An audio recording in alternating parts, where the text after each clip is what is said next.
Imagine stepping through a time portal into the heart of medieval London, Paris, or Florence. The first thing that would assault your modern senses wouldn't be the sight of towering cathedrals or the sound of church bells. It would be the overwhelming complex tapestry of smells that defined urban life between the 5th and 15th centuries. Before we dive into this aromatic adventure through time, I want to hear from you. Where are you watching from? And what time is it where you are? Drop a comment below and let me know. I love connecting with fellow history enthusiasts from around the globe. And if you're enjoying this deep dive into medieval life, please hit that like button. Share this with anyone who loves history. And don't forget to subscribe for more fascinating journeys into the past. To truly understand medieval urban odors, we must first abandon our contemporary expectations of cleanliness and sanitation. The medieval city was a sensory overload that would likely overwhelm any modern visitor within minutes. The air was thick with a cocktail of scents that ranged from the merely unpleasant to the downright toxic, creating an olfactory landscape so foreign to our experience that it's almost impossible to imagine. Medieval cities were compact, crowded, and utterly lacking in what we would consider basic sanitation infrastructure. Streets were narrow, often no more than 6 to 8 feet wide, creating canyon-like spaces where smells would concentrate and linger.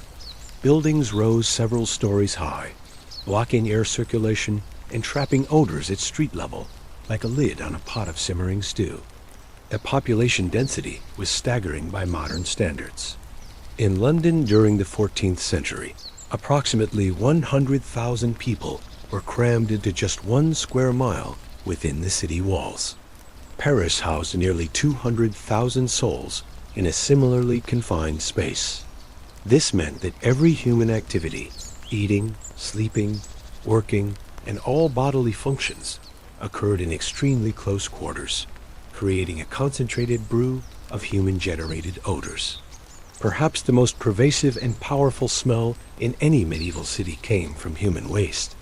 The lack of proper sewage systems meant that the disposal of human excrement was a constant, visible, and aromatic challenge that colored every aspect of urban life.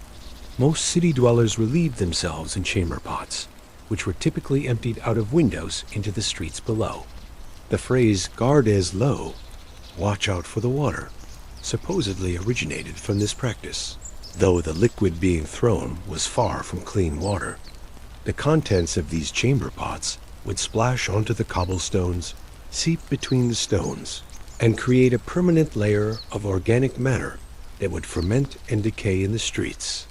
Public latrines, when they existed, were rudimentary affairs. They consisted of simple wooden seats positioned over pits. Rivers, or in some cases, built to overhang city walls so waste would fall directly onto the ground outside. These facilities reeked constantly, as there was no running water to flush away waste, and the pits would fill up and overflow during heavy rains. The Thames in London, the Seine in Paris, and similar rivers running through European cities served as open sewers.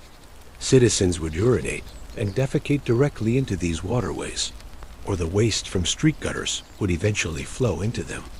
The smell emanating from these polluted rivers, especially during hot summer months, was described by contemporary writers as nearly unbearable.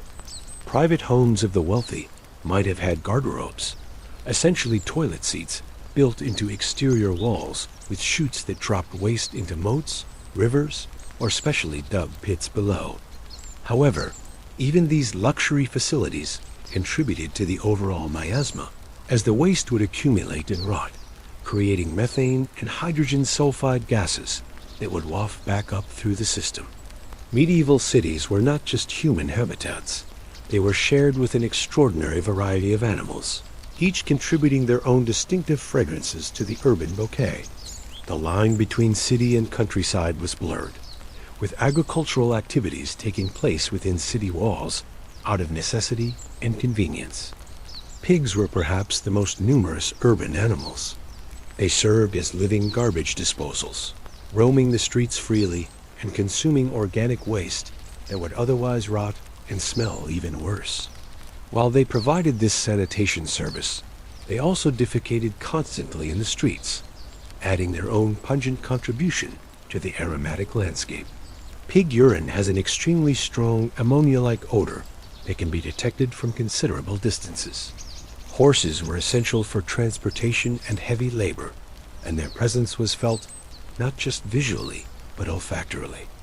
A single horse produces approximately 40 pounds of manure per day, and with hundreds or even thousands of horses in a large city, the streets were constantly covered in fresh and aging horse dung. The smell of horse manure is sweet and earthy when fresh, but as it ages and mixes with urine and rainwater, it develops a more complex, fermented odor. Cattle were kept within city limits for milk and eventual slaughter. Cow manure has its own distinctive smell, less sharp than horse manure, but more persistent, and with a characteristic grassy undertone that comes from their diet. When mixed with mud and allowed to ferment in urban gutters, it created a particularly potent brew. Chickens, geese, and ducks wandered through streets and courtyards, leaving their droppings scattered everywhere. Bird droppings have a sharp, acidic smell due to their high nitrogen content, and when accumulated in large quantities, they create an ammonia-like stench that burns the nostrils. Dogs roamed the streets as both pets and feral scavengers.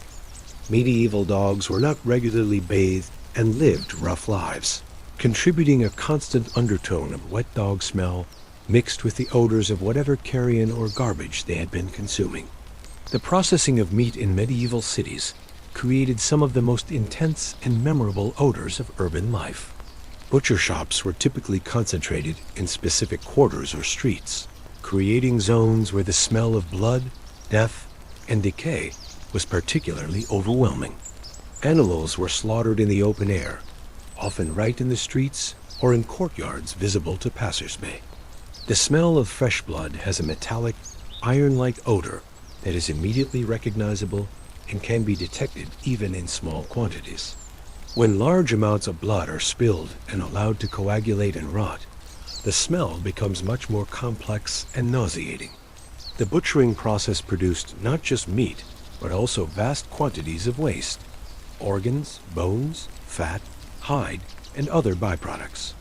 Much of this waste was simply thrown into the streets or dumped in designated areas where it would rot in the open air. Decomposing meat produces some of the most offensive odors known to humans, including putrescine and cadaverine, chemicals that trigger an instinctive disgust response in most people. Tanning operations, which turned animal hides into leather, were particularly notorious for their smell. The process involved soaking hides in solutions of animal urine, dog feces, and various plant materials. The combination of these materials, along with the decomposing flesh that had to be scraped from the hides, created an almost unbearable stench that could be smelled from miles away when the wind was right. Blood would flow in streams down the gutters, mixing with rainwater and other street debris to create a red-brown sludge that would cake onto cobblestones and into the mortar between them. This organic matter would provide food for flies and other insects, creating additional layers of decay and putrefaction. Medieval marketplaces were sensory experiences unlike anything we know today. The concentration of food vendors, craft workers, and merchants created a complex bouquet of smells that could be both enticing and revolting, sometimes simultaneously. Fresh bread from bakeries provided one of the few pleasant aromas in the medieval city. The smell of baking bread, yeast, flour, and heat combining to create that universally appealing fragrance offered a brief respite from the less pleasant odors surrounding it. However, even bakeries contributed to the overall olfactory chaos through the smoke from their wood-fired ovens. Fish markets were particularly aromatic locations. Fresh fish from nearby rivers or the sea had to be sold quickly in the absence of refrigeration. The smell of fresh fish is distinctive and pleasant to many people, but as fish began to spoil in the heat, they produced increasingly offensive odors. Decomposing fish creates some particularly potent chemicals, including trimethylamine, which has a sharp, ammonia-like smell that can make people gag. Cheese vendors added another layer to the marketplace bouquet. Medieval cheeses were often aged in conditions that would seem unsanitary by modern standards, developing strong, pungent odors as part of their flavor profile. The smell of aged cheese can range from pleasantly sharp to overwhelmingly funky, depending on the variety and aging conditions. Spice merchants provided some of the most exotic and pleasant aromas in medieval cities. Cinnamon, cloves, pepper, and other imported spices created clouds of aromatic molecules that could briefly mask lessened odors. However, spices were expensive and not abundant enough to significantly impact the overall olfactory environment of the city. Vegetable vendors dealt with produce that spoiled quickly. Rotting vegetables each have their own characteristic smells. Onions become sharp and sulfurous. Cabbage develops a rotten egg odor, and root vegetables can become sickeningly sweet as they decay. Medieval cities were centers of manufacturing, and each craft guild contributed its own signature scents to the urban atmosphere. These industrial odors were often so powerful and distinctive that certain areas of cities became known by the trades practiced there. Tanners, as mentioned earlier, created some of the most offensive smells in the medieval city. The process of turning raw hides into leather involved multiple stages, each with its own aromatic signature. Hides were first soaked in lime to remove hair, creating a sharp, caustic smell. They were then treated with solutions of dog and bird excrement, which contained enzymes necessary for the tanning process. The final stages involved soaking the hides in solutions made from tree bark, which gave off earthy, astringent odors. Blacksmiths and metalworkers contributed the smell of coal smoke, heated metal, and various chemical processes. The smell of hot iron has a distinctive metallic odor, while coal smoke adds sulfurous notes to the air. When metals were treated with various acids and chemicals, additional sharp, acrid smells would be produced. Dyers created some of the most complex and varied odors in the medieval city. Natural dyes were made from a huge variety of materials. Crushed insects for red dyes, fermented plant matter for blues and greens, and various mineral compounds for other colors. Many of these processes involved fermentation, which produced alcoholic and vinegar-like smells, while others required the use of mordants, chemicals that helped dyes bind to fabric, which could smell sharp and caustic. Soap makers, where they existed, used animal fats and lye made from wood ash. The saponification process produces a distinctive smell that combines the odors of fat and strong alkali. While soap was supposed to promote cleanliness, its manufacture actually added to the aromatic complexity of medieval cities. Brewers and vintners added alcoholic notes to the urban bouquet. The fermentation process produces ethyl alcohol, which has a sharp, clean smell, but also various other compounds that can smell fruity, yeasty, or even slightly rotten, depending on the stage of fermentation and the cleanliness of the process.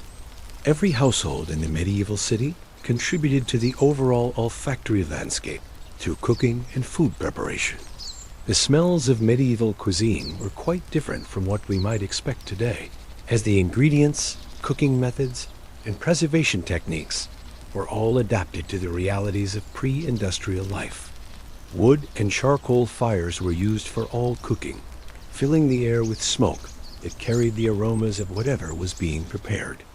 Wood smoke has its own pleasant, earthy smell, but when combined with the fats and proteins being cooked, it creates complex aromatic compounds that would drift through windows and doorways into the streets. Preservation of food was a constant concern, leading to heavy use of salt, smoking, and fermentation. Salted meats and fish had distinctive, sharp aromas, while smoked foods added their own woody, sometimes acrid notes to the air. Fermented foods like sauerkraut, pickled vegetables, and aged cheeses all contributed sour, tangy smells to the domestic atmosphere. Herbs and spices were used not just for flavoring, but also to mask the taste and smell of food that was beginning to spoil. The burning and cooking of herbs like thyme, rosemary, sage, and others created pleasant aromatic clouds that provided some relief from less agreeable odors. Cooking fats were precious and were reused multiple times, becoming increasingly rancid with each use. Rancid fats have a distinctly unpleasant smell that becomes more pronounced when heated, adding yet another layer to the aromatic complexity of medieval urban life. Religious institutions played a significant role in the olfactory landscape of medieval cities. Churches were not just places of worship, but also centers of community life, and they contributed their own distinctive smells to the urban environment. Incense was burned regularly during religious services, creating clouds of aromatic smoke that would drift out of church doors and windows into the surrounding streets. Different types of incense, frankincense, myrrh, benzoin, and others, each had their own characteristic fragrances, generally pleasant and exotic to medieval noses accustomed to less refined aromas. However, churches also served as burial grounds, with bodies interred beneath church floors or in adjacent churchyards. The decomposition of human remains created underground pockets of methane and other gases that would occasionally escape into the church interior and surrounding areas. The smell of human decomposition is particularly revolting to most people, triggering strong disgust responses. During plague years, churches became temporary morgues where bodies would be stored before burial.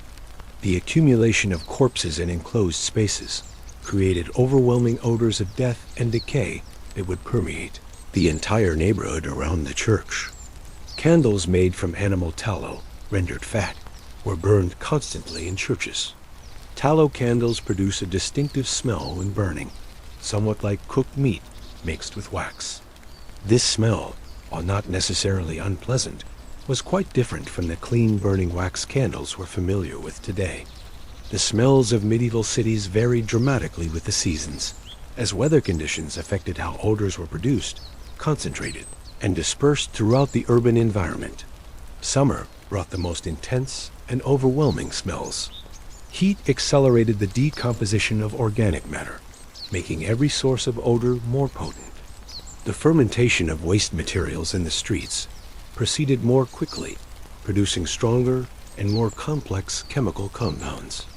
High temperatures also meant that people kept windows and doors open, allowing street odors to penetrate deep into buildings. Hot, humid weather was particularly challenging because moisture in the air helped carry odor molecules more effectively, making smells seem more intense and travel farther. Stagnant air during calm summer days would trap odors close to their sources, creating pockets of particularly intense smell that could be almost unbearable. Summer also brought flies and other insects in enormous numbers. These insects were attracted to the decomposing organic matter that littered medieval streets, and their presence added another sensory dimension to the urban experience. The buzzing of thousands of flies feeding on rotting garbage and waste created a constant audio backdrop to the olfactory assault. Winter provided some relief from the intensity of summer smells, but brought its own aromatic challenges. Cold weather slowed decomposition, but didn't stop it entirely. Organic waste would freeze and thaw repeatedly, creating different patterns of decay and different chemical compounds. Heating fires became more common in winter, filling the air with wood smoke and the smells of whatever materials people could find to burn. In times of fuel scarcity, people would burn anything combustible, including refuse, old clothing, and even dried animal dung, each contributing its own aromatic signature to the winter air. Snow and ice could temporarily cover and mask some street odors, but spring thaws would release months of accumulated waste all at once, creating particularly intense episodes of smell, as winter's frozen deposits began to decompose rapidly in the warming weather. Rain had complex effects on urban odors. Light rain could temporarily suppress dust and some airborne smells, but heavy rains would wash accumulated waste from streets into gutters and waterways, concentrating odors in drainage areas and rivers. The combination of wet organic matter and poor drainage meant that rainy periods often intensified, rather than diminished, the overall smell of the city. The olfactory landscape of medieval cities was not uniform. It varied dramatically depending on location, with clear patterns that reflected social hierarchies and economic realities. Understanding how smells were distributed throughout the city reveals a great deal about medieval urban society. The wealthiest areas of medieval cities were typically located upwind of industrial areas, and as far as possible from the most offensive trades. Rich merchants and nobles could afford to live in areas with better drainage, wider streets, and fewer animals.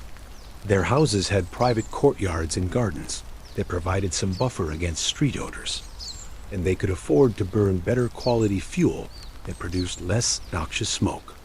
Wealthy households also had more servants dedicated to cleaning and waste removal, meaning that human and animal waste was disposed of more efficiently. They could afford to purchase sweeter-smelling materials, like imported woods for fuel, exotic spices for cooking, and even perfumes and aromatic herbs to mask unpleasant odors. The middle classes, successful craftsmen, minor merchants, and professionals lived in areas that were more mixed in terms of odors. Their neighborhoods might include workshops and small-scale manufacturing, creating a blend of domestic and industrial smells.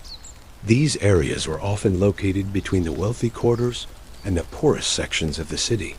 The poorest areas of medieval cities experienced the most intense and unpleasant odors. These neighborhoods were typically located downwind of tanneries, slaughterhouses, and other offensive trades. Streets were narrower, drainage was poorer, and sanitation was minimal. The poor lived in the most crowded conditions, often sharing single rooms with multiple families and keeping animals in their living spaces. Industrial areas were the most aromatic parts of medieval cities, with different trades concentrated in specific quarters. The tanner's quarter, the butcher's street, the dyer's district, each had its own characteristic smell that could be detected from considerable distances. These areas were necessary for the city's economy, but were avoided by those who could afford to live elsewhere. Waterfront areas had their own unique olfactory character, combining the smells of fish, tar, rope, and other maritime materials with a general urban bouquet. Ports were particularly aromatic due to the concentration of fish processing, the presence of many animals used for loading and unloading ships, and the accumulation of waste from vessels. Medieval attitudes toward personal cleanliness were very different from modern standards, and these differences had significant implications for how cities smelled. Understanding medieval hygiene practices helps explain why urban areas were so aromatic and why people of the time didn't seem as bothered by odors that would overwhelm modern sensibilities. Bathing was not a regular practice for most medieval people. The wealthy might bathe a few times a year, often for special occasions, while the poor might go months or even years without a full bath. When people did bathe, it was usually in shared wooden tubs with water that would be reused by multiple family members. Instead of regular washing, medieval people relied on clean linen clothing to absorb body oils and sweat. The wealthy would change their linen undergarments regularly and considered this a form of cleanliness. But the actual washing of these garments was infrequent and often ineffective by modern standards. Dental hygiene was virtually non-existent for most people. Toothbrushing, as we know it, didn't exist, and dental problems were rampant. Bad breath was universal and severe, contributing another layer to the personal odors that filled medieval cities. Some wealthy people might clean their teeth with rough cloth or chew aromatic herbs, but these practices were far from universal. Hair washing was also infrequent. People would sometimes wash their hair with strong lye soap, but more often they would simply brush it and cover it with caps or veils. Unwashed hair develops its own distinctive odor, especially when combined with the various oils, pomades, and other treatments that wealthy people might apply. Body odor was simply a fact of life. People worked hard physical jobs, wore heavy clothing that couldn't be washed frequently, and lived in close quarters with poor ventilation. The smell of human sweat and body odor was so universal that it formed a constant background note in the aromatic symphony of medieval urban life. Perfumes and aromatics were used by those who could afford them, but these were luxury items available only to a small percentage of the population.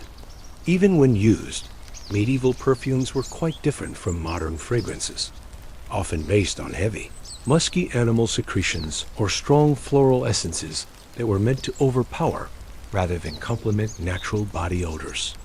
Medieval cities were frequently swept by epidemics, and disease added its own distinctive odors to the urban environment. The connection between smells and sickness was well understood by medieval people, though their understanding of the mechanisms was quite different from our modern knowledge of germs and infection. The bubonic plague, which struck European cities repeatedly during the medieval period, produced particularly memorable and terrifying smells. Plague victims developed buboes, swollen lymph nodes that would often burst and discharge pus. The smell of infected, suppurating flesh was unmistakable and was often one of the first signs that plague had returned to a community. Other diseases also contributed to the urban olfactory landscape. Dysentery, cholera, and other gastrointestinal ailments were common and created their own aromatic signatures. Poor sanitation meant that the waste products of sick people often ended up in the streets, spreading both disease and odor. Medieval medicine relied heavily on the theory of the four humors and the idea that disease was caused by bad air or miasma. This led to medical practices that often involved strong-smelling substances. Sulfur was burned to purify the air, creating sharp, acrid smells. Various herbs and aromatics were used as medicine, contributing complex botanical fragrances to the urban atmosphere. Hospitals and infirmaries, when they existed, were aromatic places where the smells of sickness, medicine, and death mingled together.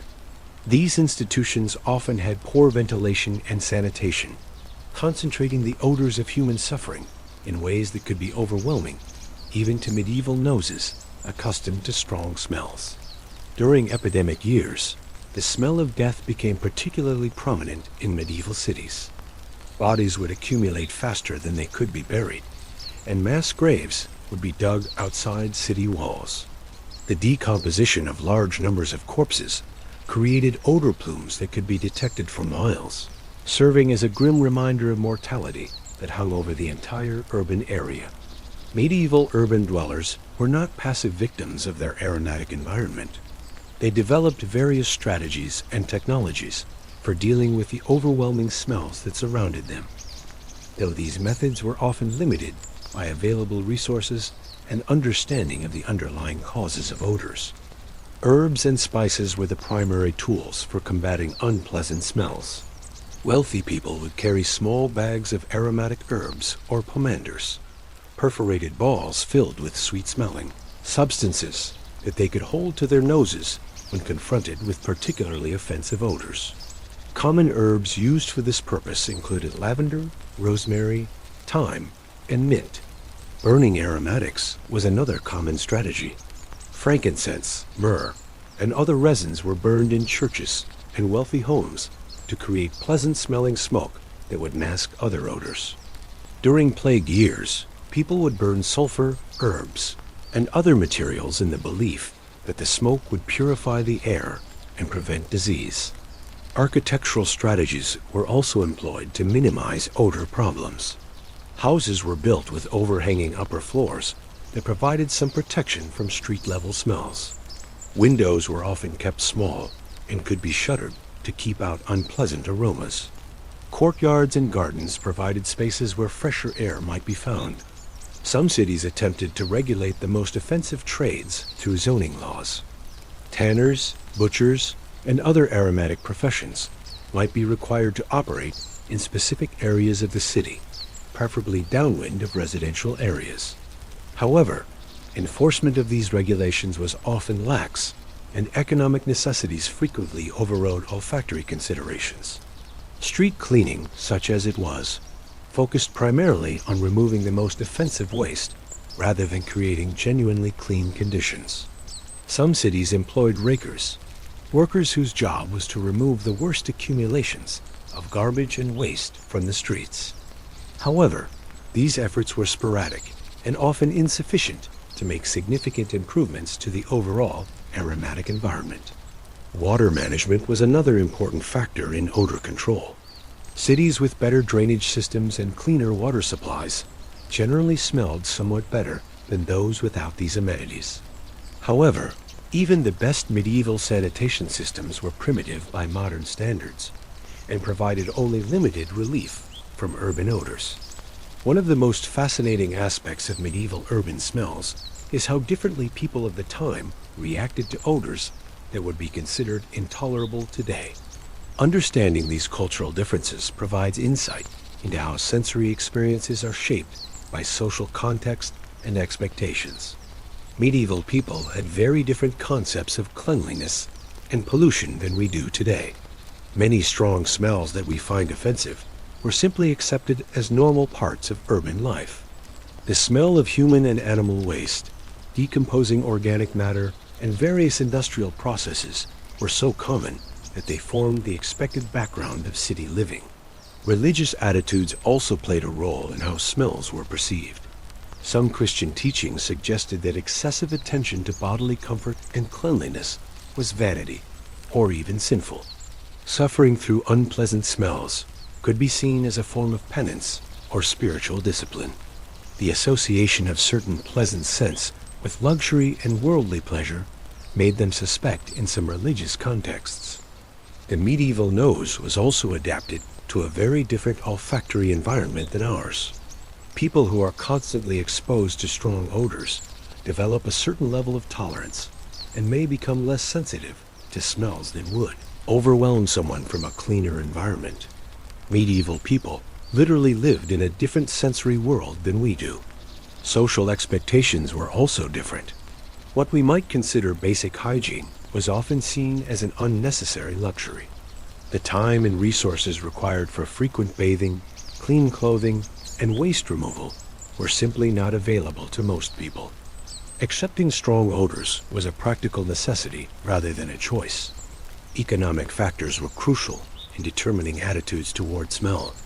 Many of the most offensive odors were produced by necessary economic activities: tanning, metalworking, food processing, and waste disposal. These activities were essential for urban survival, and tolerating their aromatic byproducts was simply part of city life. Our knowledge of medieval urban smells comes from a variety of historical sources, each providing different perspectives on the olfactory landscape of medieval cities. These sources reveal both the intensity of urban odors and the various ways that people of the time understood and responded to them. Chronicle writers and historians occasionally mentioned particularly offensive smells when describing urban conditions or unusual events. The London Chronicles record complaints about the smell of the Thames, particularly during dry summers when the water level was low and concentrated pollution was more noticeable. Parisian chroniclers noted the odors arising from the city's as numerous tanning operations and complained about the effects of poor drainage during rainy seasons. Legal records provide some of the most specific information about medieval urban smells.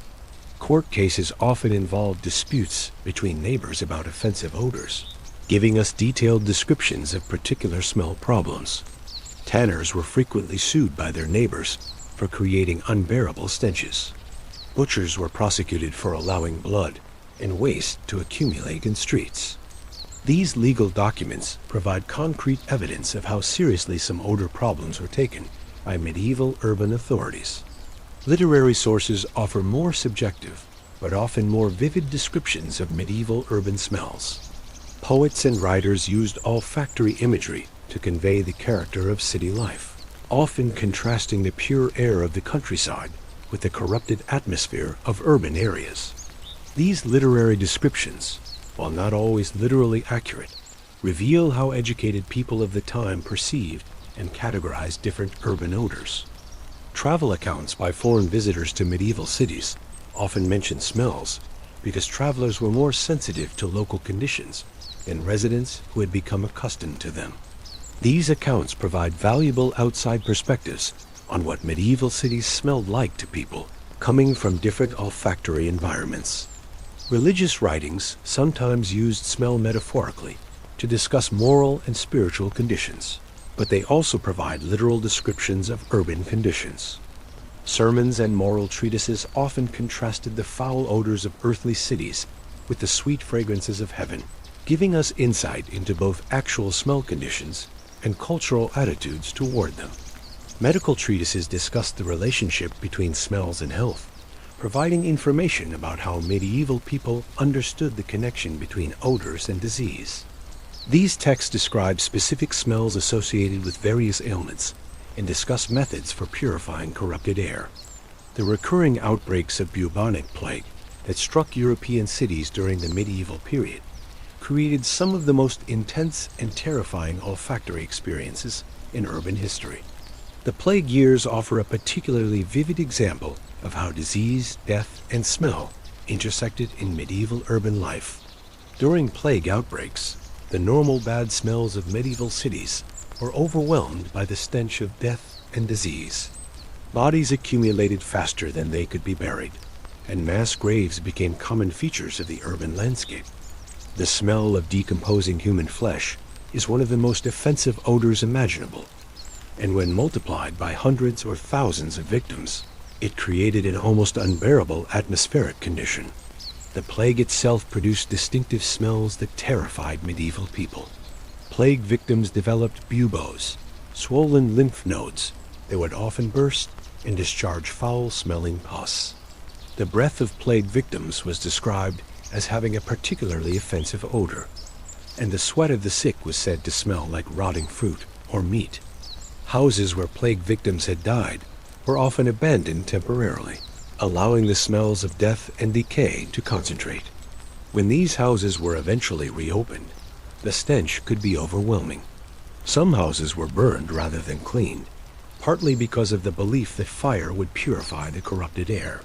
During plague years, people became even more concerned about bad air and miasma than usual. They burned aromatic materials almost constantly in an attempt to purify their environment. Sulfur, herbs, and other substances were burned in such quantities that entire cities would be shrouded in aromatic smoke.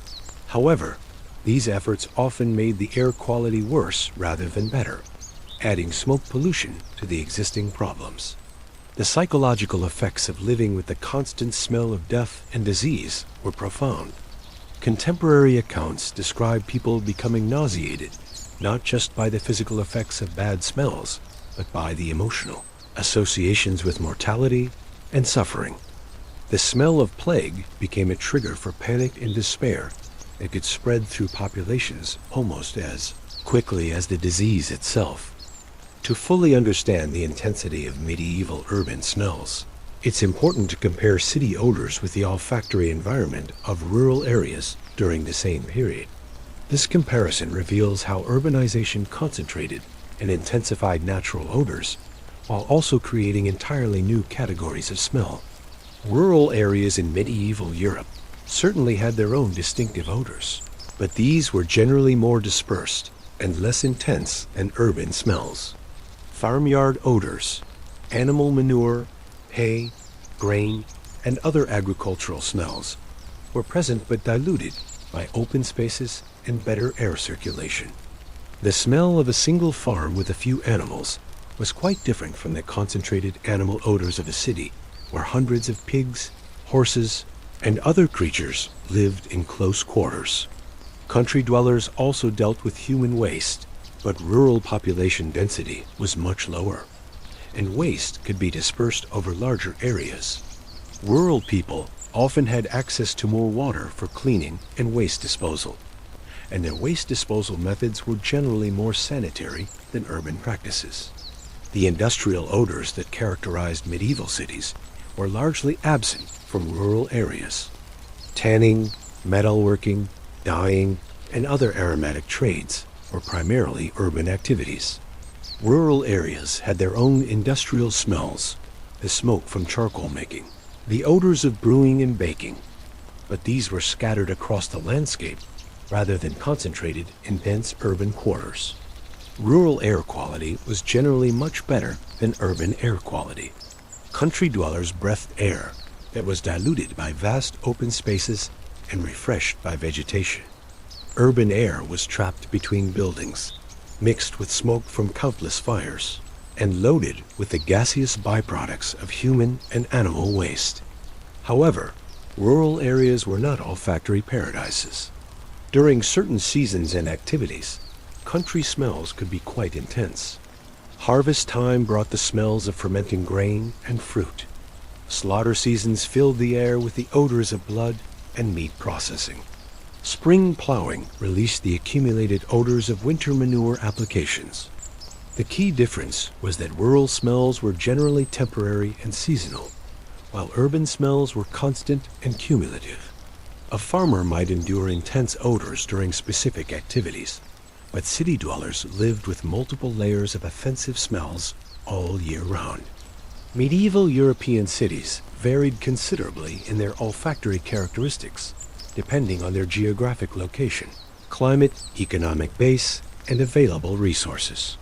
Understanding these regional differences provides insight into how environmental factors influence the development and intensity of urban odors.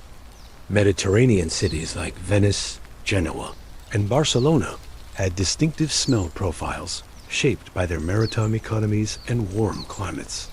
The constant presence of fish processing created a permanent backdrop of marine odors, while the warm weather accelerated the decomposition of organic waste. However, these cities also benefited from sea breezes that helped disperse odors and from trade, connections that brought aromatic spices and other pleasant-smelling materials.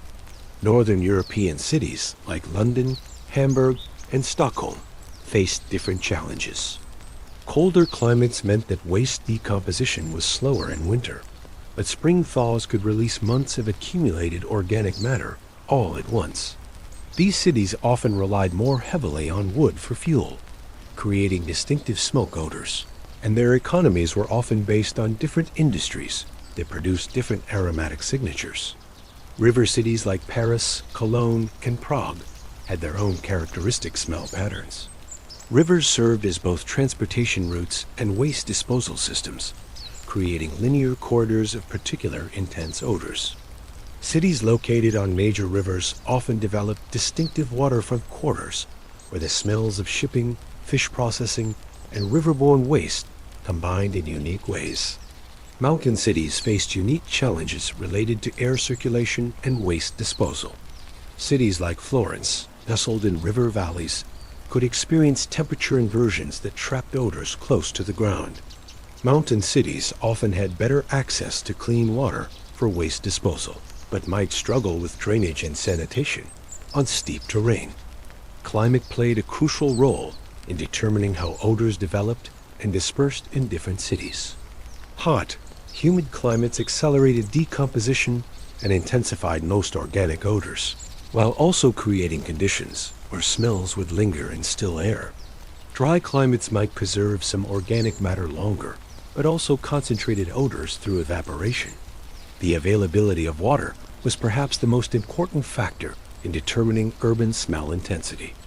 Cities with abundant clean water sources could flush away some waste and provided opportunities for cleaning that were unavailable in water-scarce locations.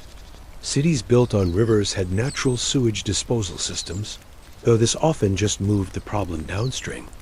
Economic specialization also created regional variations in urban smells.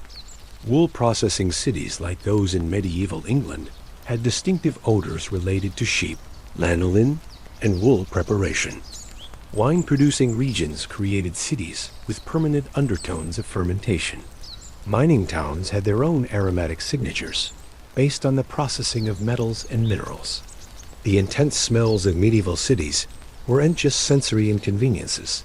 They had real economic impacts that shaped urban development, property values, and commercial activities.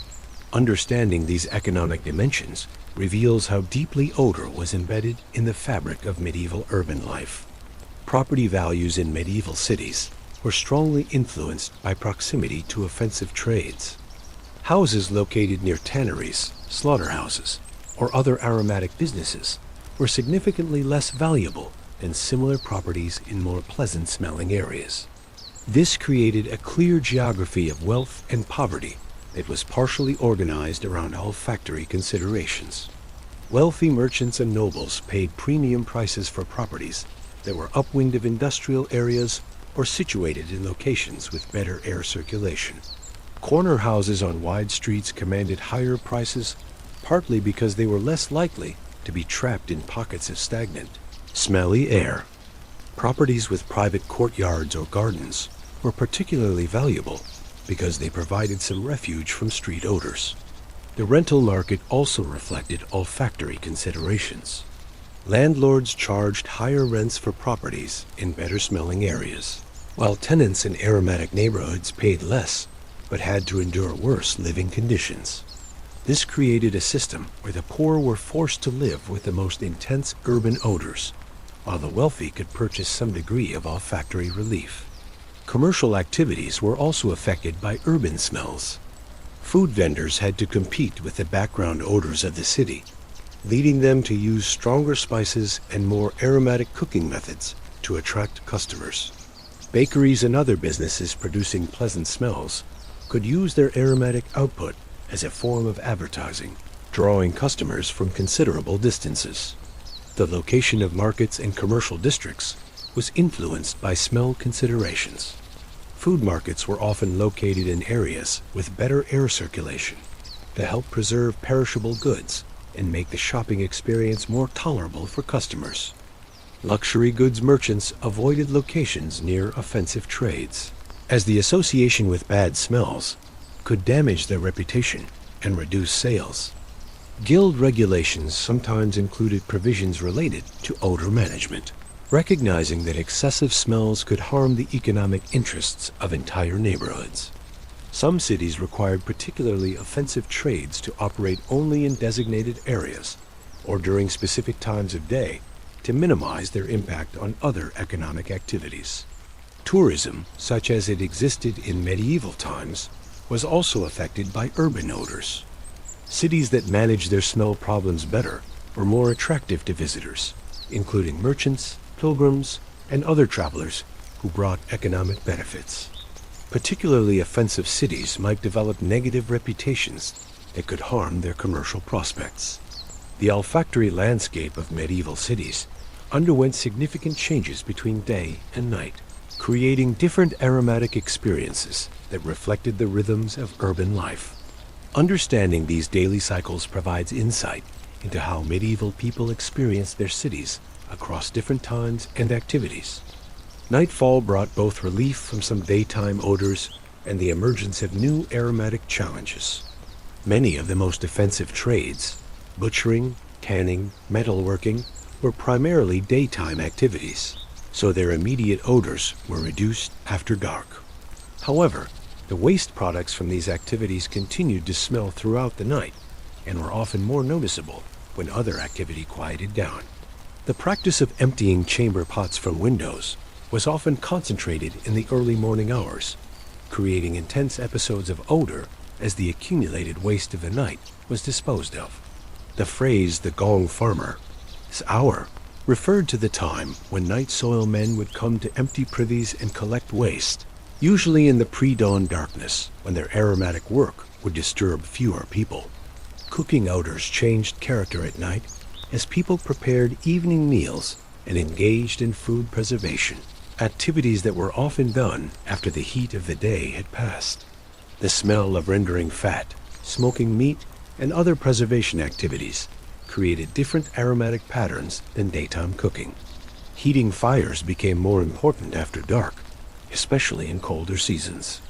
The smell of wood smoke, coal, and other burning materials intensified as people lit fires for warmth and light. Poor families might burn whatever combustible materials they could find, creating varied and sometimes offensive smoke odors. Human activity patterns also affected nighttime smells. With most people indoors and windows closed for security and warmth, indoor air quality often became worse at night. The accumulated odors of human bodies, cooking, and various domestic activities would concentrate in enclosed spaces. Street cleaning activities were sometimes carried out at night to minimize disruption to daytime commerce. However, this meant that waste and debris would accumulate during the day and reach peak intensity in the evening hours before being removed. The reduced activity of animals also changed the nighttime olfactory landscape. While animal waste continued to smell, the constant stirring up of street debris by pigs, dogs, and other creatures was reduced, allowing some odors to settle and concentrate while others dispersed. Medieval urban life included numerous ceremonial occasions when communities deliberately created aromatic experiences for religious, political, or social purposes. These events reveal how smell was used as a tool for communication, celebration, and community bonding. Religious festivals involved the burning of enormous quantities of incense, creating aromatic clouds that could envelop entire city quarters. During major feast days like Easter or Christmas, churches would burn frankincense, myrrh, and other expensive aromatics in quantities that would be noticeable throughout the surrounding neighborhoods. These pleasant smells provided a welcome contrast to the usual urban odors and marked special occasions in the community calendar. Coronations, royal visits, and other state occasions involved elaborate aromatic displays. Costly spices and aromatics would be burned along processional routes, and flowers would be scattered in the streets. These events created temporary transformations of the urban olfactory landscape that demonstrated wealth, power, and celebration. Guild festivals and trade celebrations often involved the burning of materials related to specific crafts. Metalworkers might create impressive displays of sparks and smoke, while bakers would produce enormous quantities of aromatic baked goods. These events turned the usual industrial odors of the city into sources of pride and celebration. Market fairs and seasonal celebrations involved concentrating the smells of food, trade goods, and human activity in ways that were both overwhelming and exciting. The aromatic intensity of a major fair could be smelled from miles away and serve as a form of advertisement for the event. Purification ceremonies were common during plague years and other times of crisis. Entire communities would participate in burning sulfur, herbs, and other materials, believed to cleanse the air of disease and corruption. These events created temporary but intense episodes of aromatic smoke that demonstrated collective action against invisible threats. Victory celebrations and military parades involved burning aromatic materials as expressions of triumph and communal joy. The smell of celebration, burning spices, roasting meat, and festive cooking created positive associations that contrasted sharply with the usual odors of urban life. Funeral processions and memorial services involved their own aromatic traditions. Burning aromatics honored the dead and was believed to help guide souls to the afterlife. The smell of funeral incense became associated with mourning and remembrance, adding another layer to the complex emotional associations of urban odors. Medieval merchants and traders developed sophisticated strategies for dealing with the aromatic challenges of urban life while conducting their business. Their approaches reveal both the practical impacts of city smells and the various ways that people adapted to difficult olfactory environments. Successful merchants often carried personal aromatic supplies, small bags of spices, herbs, or other pleasant-smelling materials that they could use to mask offensive odors during business negotiations. These portable aromatics served both practical and social functions, demonstrating wealth and sophistication while providing olfactory relief. The timing of business activities was often influenced by smell considerations. Many merchants preferred to conduct important business in the early morning, when overnight cooling had reduced the intensity of many urban odors. Afternoon meetings during summer months could be particularly challenging due to the heat-intensified smells of the city. Merchant lodgings and warehouses were located with careful attention to aromatic factors. Successful traders paid premium prices for storage facilities and accommodations that were situated away from the most offensive urban quarters. The quality of air in storage areas could also affect the preservation and marketability of certain goods.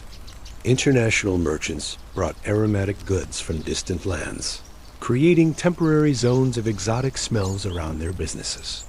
Spice merchants, in particular, created aromatic oases that could provide relief from local urban odors while attracting customers with the promise of far-off places and luxury goods. The evaluation of goods often involved careful attention to smells as indicators of quality and freshness. Merchants developed sophisticated abilities to detect spoilage, adulteration, and other quality issues through smell. This expertise was essential for success in markets where refrigeration and other preservation methods were limited. Merchant guilds sometimes included provisions for odor management in their regulations, recognizing that excessive smells could harm business interests. Spice merchants might be required to store certain aromatic goods in specific ways to prevent their odors from overwhelming nearby businesses. The social aspects of medieval commerce were also affected by aromatic considerations. Business relationships could be strained by offensive personal odors or by association with particularly smelly trades.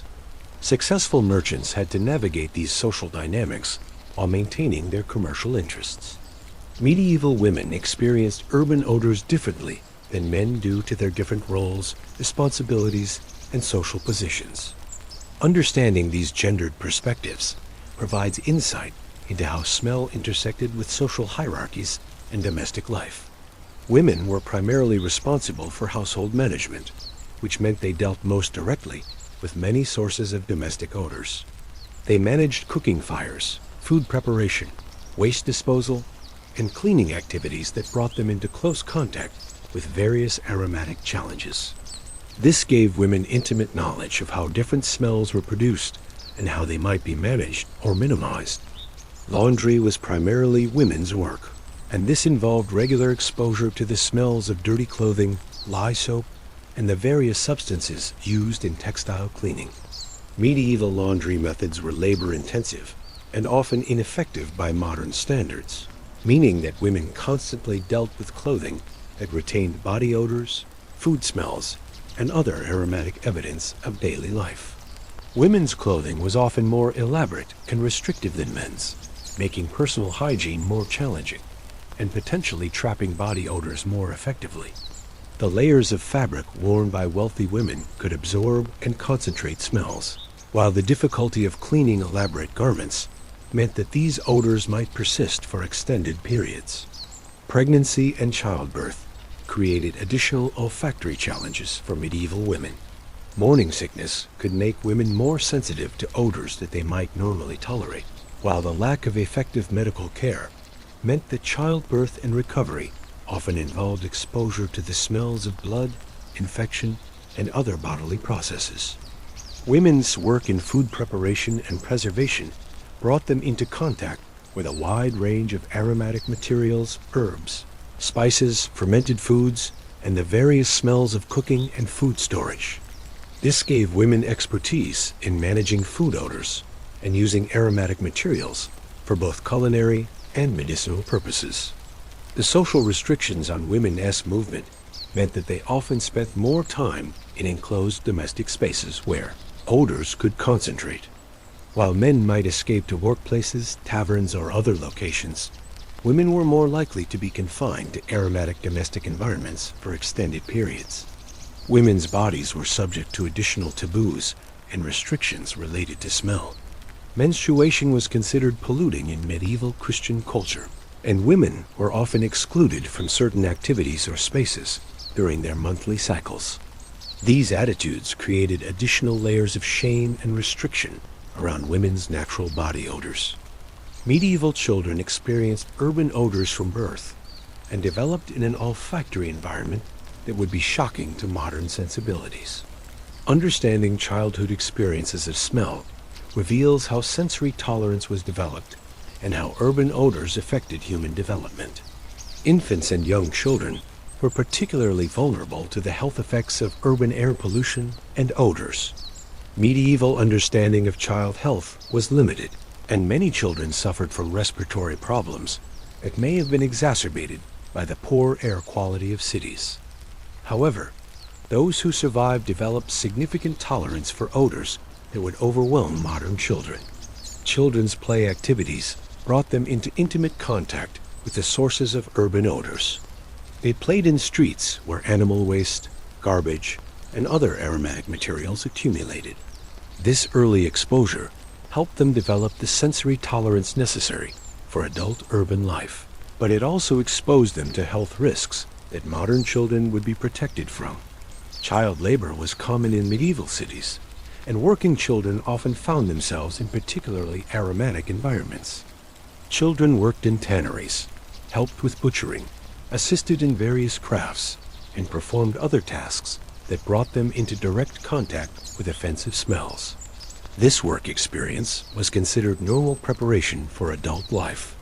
The education available to some medieval children often took place in aromatic environments.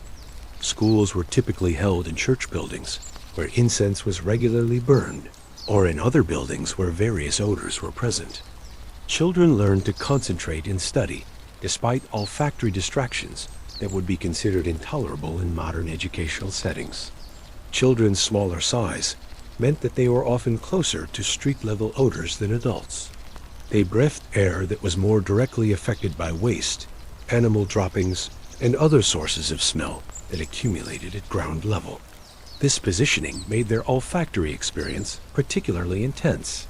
Family sleeping arrangements meant that children often shared beds and rooms with adults and siblings, concentrating body odors and other domestic smells. Privacy was rare, and children grew up accepting levels of intimate aromatic sharing that would be unusual in modern families. Children's games and entertainment sometimes involve aromatic elements. They might play with materials that had strong smells, help with aromatic food preparation, or participate in seasonal activities that involved burning aromatic materials. These experiences helped integrate smell into their understanding of community life and seasonal cycles. The transition from medieval to early modern urban life involved gradual changes in how cities smelled and how people experienced urban odors. Understanding these changes reveals both the persistence of certain aromatic traditions and the emergence of new approaches to urban sanitation and smell management. The Renaissance brought new ideas about health, cleanliness, and urban planning that began to challenge some medieval attitudes toward smell. Humanist writers and early medical theorists started to argue for better sanitation and air quality, though practical improvements were slow to implement and often limited to wealthy areas. The growth of printing and literacy meant that knowledge about sanitation and odor control could be more widely disseminated. Books on household management, medical practice, and urban planning began to include more sophisticated discussions of how odors were produced and how they might be controlled. New World trade brought different aromatic materials to European cities, including new spices, tobacco, and other substances that added novel elements to the urban olfactory landscape. These materials were initially luxury items, but gradually became more widely available, changing the aromatic possibilities for urban dwellers. Religious changes associated with the Protestant Reformation affected some aromatic practices in cities where Catholic traditions of incense burning and other aromatic religious activities were abandoned or reduced. This created different olfactory experiences in Protestant versus Catholic urban areas. Early industrial developments began to create new categories of urban smells.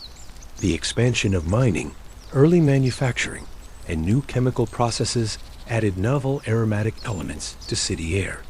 However, these changes were gradual, and most medieval odor sources continued to dominate urban olfactory landscapes well into the early modern period. Urban population growth in some cities intensified existing smell problems even as new solutions were being explored. Larger populations meant more waste, more animals, and more concentrated human activity. often overwhelming attempts at improved sanitation. The beginnings of more systematic urban planning in some Renaissance cities included attention to odor control and air quality. New ideas about street design, waste disposal, and the location of offensive trades began to be implemented, though usually only in limited areas or new urban developments. To fully appreciate the unique olfactory character of medieval European cities, it's valuable to compare them with urban environments from other time periods and geographic regions. These comparisons reveal both the universal challenges of urban living and the specific characteristics of medieval European urban culture. Ancient Roman cities had some similarities to medieval cities in terms of waste disposal challenges and population density, but they also had more sophisticated sanitation infrastructure. Roman aqueducts, sewers, and public baths created different patterns of urban smells. However, when these systems fell into disrepair during the medieval period, many European cities experienced worse sanitation conditions than they had under Roman rule. Islamic cities during the medieval period often had better sanitation systems than their European counterparts. Islamic law included detailed provisions for cleanliness and waste disposal, and Islamic cities often had more sophisticated water management systems. The aromatic character of Islamic cities was also influenced by different cooking traditions, architectural styles, and the use of different aromatic materials in religious and domestic contexts. Chinese cities during the medieval period had their own distinctive aromatic characteristics, influenced by different architectural traditions, cooking methods, waste disposal practices, and cultural attitudes toward smell. The use of human waste as fertilizer was more systematized in Chinese cities, creating different patterns of odor management. Early American colonial cities initially had lower population densities and more space for waste disposal than European cities, but as they grew, they often developed similar smell problems. The availability of different building materials, fuels, and food sources created somewhat different aromatic signatures. Modern cities in developing countries sometimes experience smell problems that echo medieval conditions: inadequate sanitation, high population density, mixing of residential and industrial activities, and limited resources for odor control. These comparisons suggest that the aromatic intensity of medieval cities was not unique to that time period, but rather reflects universal challenges of urban living under resource-constrained conditions. The Industrial Revolution created new categories of urban smells: coal smoke, chemical pollution, and industrial waste that were different from, but often more intense than medieval urban odors. Industrial cities of the 18th and 19th centuries sometimes had worse air quality than medieval cities, though they often had better sanitation infrastructure.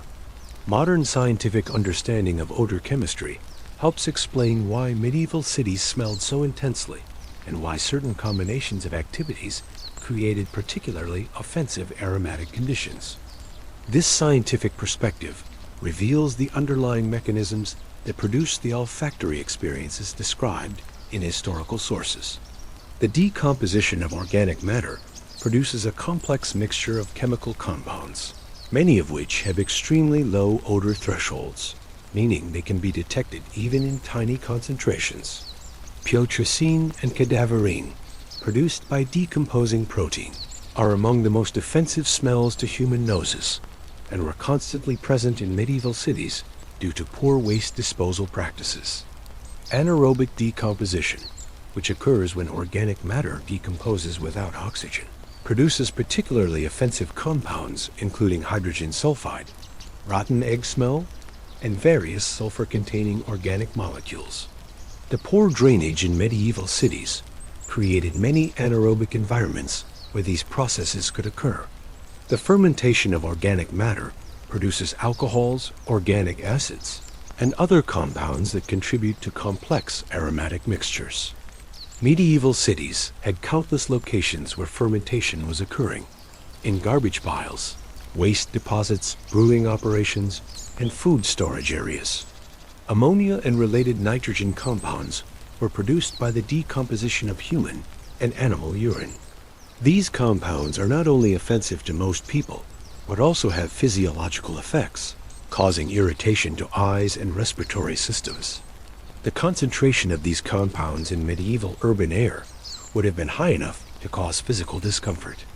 The burning of organic materials produces thousands of different chemical compounds, creating complex smoke odors that vary depending on what is being burned and the conditions of combustion.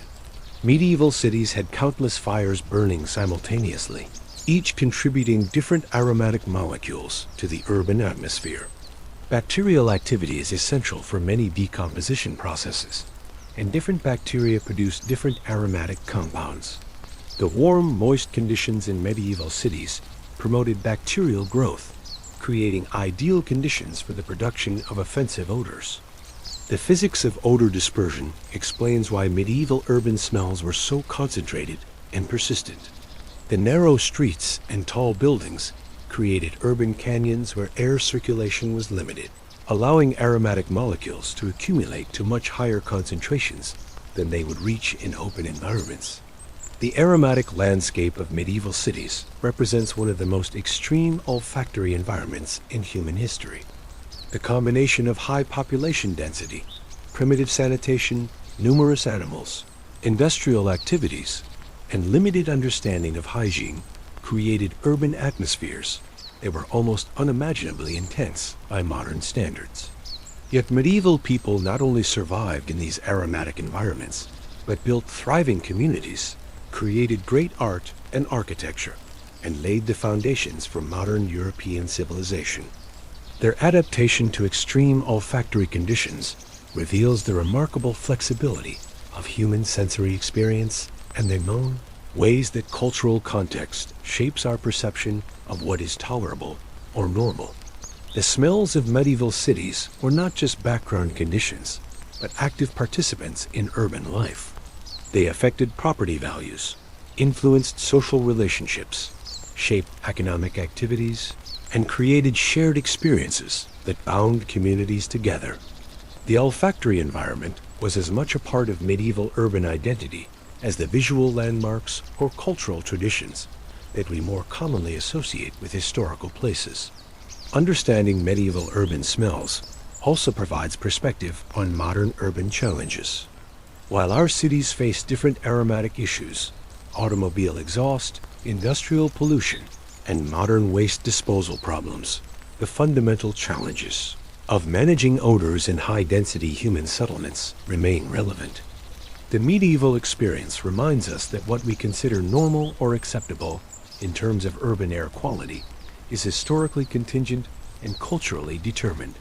The gradual improvement in urban sanitation and air quality that occurred in European cities between the medieval and modern periods represents one of humanity's great public health achievements.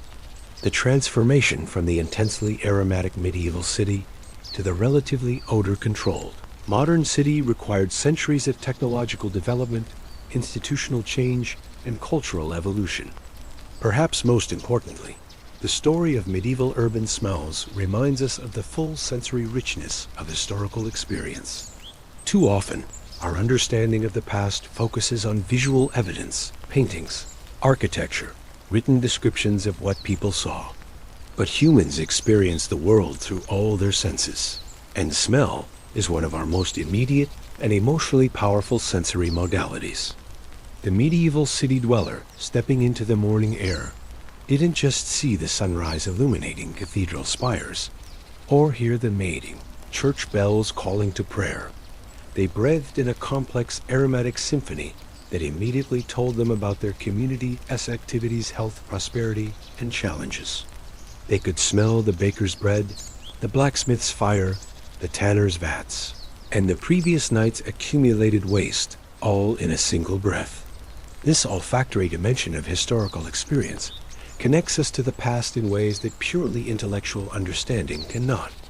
When we try to imagine what medieval cities smelled like, we engage with history through one of our most primitive and powerful senses, creating a more visceral and immediate connection to the lived experience of people from centuries ago. The aromatic intensity of medieval urban life also serves as a reminder of how much our sensory environment has changed and continues to change. Each historical period creates its own distinctive olfactory landscape, shaped by technology, culture, economics, and environmental conditions.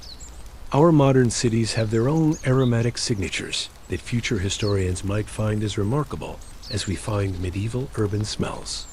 In the end, the story of what medieval cities smelled like is really a story about human adaptability, community resilience, and the complex relationships between sensory experience and social life. It reminds us that people in every historical period have found ways to create meaning, beauty, and community within whatever sensory environment they inherited or created. The medieval city dwellers who walked through streets filled with aromatic challenges that would overwhelm us were not suffering through their daily lives. They were living them with all the complexity, adaptation, and even moments of beauty that human life always contains. Their noses may have been assaulted daily by smells we can barely imagine, but they were also occasionally blessed with the aroma of fresh bread, burning incense, or blooming flowers that reminded them. As such smells remind us of life's capacity for sweetness, even in the midst of less pleasant realities. Thank you for joining me on this aromatic journey through medieval urban life. I hope this deep dive has given you a new appreciation for the full sensory experience of history. If you found this exploration fascinating, please give it a like and share it with fellow history enthusiasts who might enjoy learning about the smellier side of the past. Don't forget to subscribe for more in-depth historical content that brings the past to life through all the senses. What aspect of medieval city life would you like to explore next? Drop your suggestions in the comments below,